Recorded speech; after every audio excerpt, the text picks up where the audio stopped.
Mga kabro, mag-review muna tayo dito ng mga dumadaan ng mga barko mga kabro. Yan. Nagbabangke rin kasi kami mga kabro. Nagkakarga ng fuel. Yan, may barge na dumikit dito sa barko namin mga kabro. Holland America Line pala yung dumaan na cruise ship na yan mga kabro. Yan. Ang ganda ang panahon mga kabro. Kay linaw ng dagat mga kabro. Walang alon. Yan. Papalabas na ang channeling na yan sila mga kabro.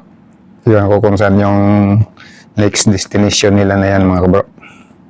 Itong dinadaungan kasi namin dito na pier mga kabro, ay daanan to ng mga barkong papasok doon sa looban ng siyudad ng Rotterdam.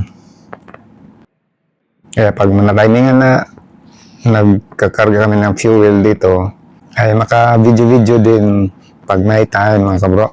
Isusum natin mga kabro konti. Yan, kasi medyo lumampas na yung cruise ship na yun, medyo malayo na. Yan siya. At ito naman mga kabro, ay papapasok naman to mga kabro. Tanker ship mga kabro. Hindi naman masyado siya malaki mga kabro. Yan o. Papasok yan doon, papunta yan sa loob ng Rotterdam. Siyudad ng Rotterdam. Yan siya. Plain na plain yung dagat ngayon mga kabro. Walang alon mga kabro. Wala kasi masyadong hangin mga kabro.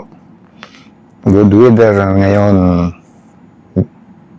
Ito palang barko namin mga kabro. Dito to dumadaong sa Hoek van Holland Port sa Rotterdam, Netherlands.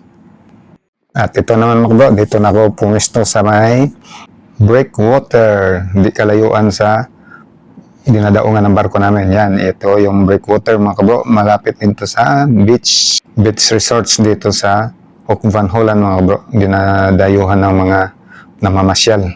Yan, siling boat mga kabro. Ang ganda ng view. Ayan o, yan. Yan.